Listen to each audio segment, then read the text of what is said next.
twalabye omwami ono pastor simanyi oba brother oba prophet Innocent akola ebintu eby'abalogo naye ate ne yeekweka mu bwaba pastor.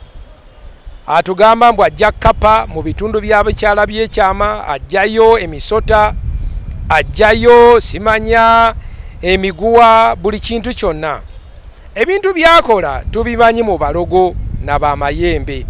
Bible egamba bw'osoma Proverbs 26 start verse 1 up to 6 wagamba nti ekitiibwa tikigwanira musirusiru.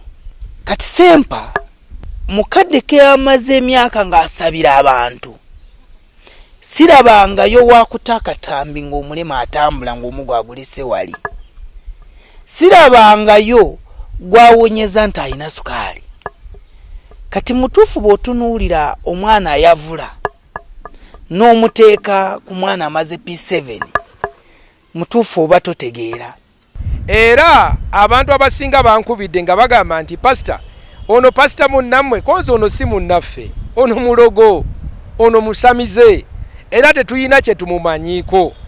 Bana njagala babulya nti waliwo abantu abeekweka mu bwaba pastor naye ng'emulimo gwabwe gwa kufeera abantu, gwa kubabba, gwa kubajjamu ssente na kwesisittaza. Fe abalokole tulina ebitongole ebitukulembera biri bina. Tulina pastor Michael Chazowa Confess Kope, tulina Simon Peter Emyau owa Evangelical Fellowship of Uganda, tulina Bishop Odongo owa National Fellowship of Born Again Churches, ne tubeera ne Dr. Serwadda akulembera Born Again Faith Federation. Tulina n'Ababaptisti n'abalala abato. Naye tetuli ono omwami tali mu makkati gaffe. Yagamba nti bo bayina abapasita ababatwala. Nze levo yange Mr. Ssempa teri ku levo zammwe ez'abapasita. Kubanga mwe tutoyina kati gwe Ssempa okole ki? Oyina amaanyi.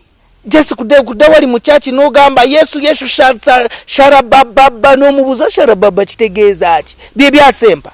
Kale njagala mwenna abali eyo abalowooza nti noono mulokole, ono si mulokole. Era nga maama Fiina oluusi bwajja ku TV n'agamba nti waliwo abantu abakola ebintu simanya bavudde Tanzania ne basala abaana ne bakola ki, n'abagamba nti abo si bantu baffe. Naffe bano tetubamanyi. Ffe tetulina muntu mikolo gya Yesu gye gyagituyigiriza bw'osabira omuntu n'omukwata mu bitundu by'ekyama. Abo balogo, abo tubamanyi basamize, abo tubamanyi bafere. Ssempa toyinza kumuteeka kunza atambuziza abalema, awonyeza bamuzibe abatalaba ne balaba, then n'omuteeka just pastor ayina bamukulira.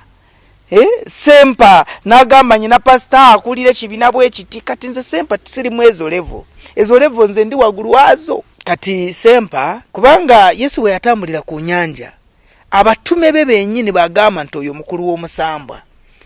Kati Yesu yali musambwa? Kati bw'otunuulira abantu ng'abo batayina amaanyi ababadde mu makyaki nga just baliwo okulya buli n'agamba n'anoonya ebigambo ebyesuubi yawa abantu naye nga tabawonya, mu butuufu toyinza kumugeragenya, tayinza obutampita wasitaani. Nga nze wange buli lunaku abantu batambula, buli lunaku abantu bawona, ate nze byenkola siinayo kakansolingi lumu kenteeka wali nti kali mabega wali, nze nsabira mu kyaki lujjudde. Banaye nammwe mutumalemu amagezi. Kati nsaba poliisi ekolagane wamu naffe abakulembeze b'abalokole, tukwate omusajja ono n'abo bonna abatwekwekamu, n'abo bonna abatwelimbikamu, kubanga abantu abo si baffe. Era tusaba abantu abo bonna gye bali abatwelimbikamu mbu balokole, mbu basumba ngaffe tetubamanyi era tetujja bakkiriza.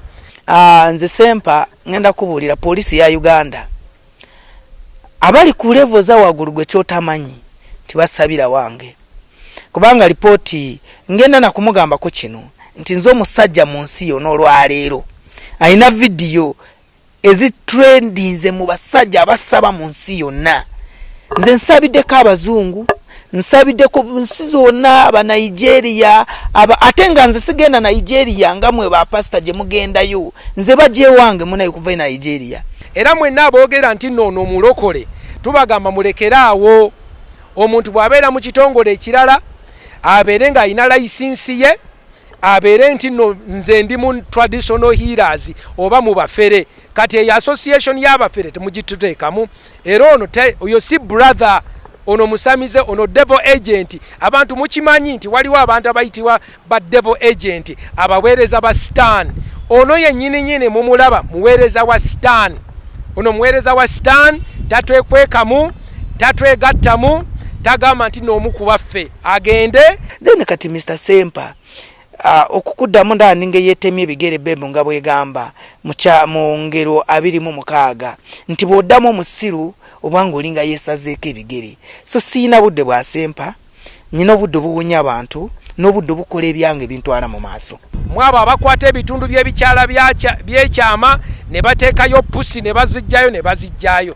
Ekyo tukigobye mu linnya lya Yesu Omunazaleeti. Ssempa wandize nenkusabira before okukusabira esaala embi n'ojje wange ng'oyavula n'ebigere kubanga siina amaanyi gwe kuddawo okutandika kuvuma nze. Ebyo byakutiisatiisa mbusimanya amwogerako yafa. Tetujja kufa mu linnya lya Yesu gwe gusoose. Twakalaba bangi nnyo abatukolimira naye ffe abali mu maanyi ga Yesu jjukira babadde bangi abankolimidde Paasita Ssempa, bangi abankolimidde naye bo bennyini tebasobodde. Paasita Ssempa mubulira nti nze nganze ngenda mugamba nti Katonda wange tibamumanyiira. Ssempa njagala ajje ne famire ye bajje baneetondere kulw'okunjogerako obubi. Atafukamire wansi aneetondere ng'afukamidde. Amanyi nti waliyo abasajja n'obusajja. So nze ndi musajja Ssempa, siringa gwa kasajja. Kino nkikubuulidde nti kwe Katonda gw'osaba wanga asingawo. Nsaba Mukama alokole omuvubuka oyo ave mu kukola ssente ez'obubbi, okukubba, okukufera. Ogamba waliwo etteeka lye bayita obtaining money under false pretenses. Ebyo byebyo. So Ssempa jange wange nkuwayo omwezi guno gy'onfukamira onsabe ekisonyiwo anti ngenda kumusabira akakase nti nze Katonda wange akola. Aleme kuddamu kumanyira bapasita abalala ne bafaatha abalala. Ate nekirala Ssempa ngenda kugamba kino, nze siri pasita, ndi mu Katuliki. Siri pasita era seetaaga n'okubeera pasita. Ninkeera nimbeera pasita, teri pasita agenda kunfuga kuba mpozi ng'oyo ansinga amaanyi. Either Ssempa ampite mu kyaki ye muwonyezemu abantu bw'aba Ssempa wakana ampite mu kyaki ye misana mponya abantu abali mu kyaki ye akakase nti nyina amaanyi.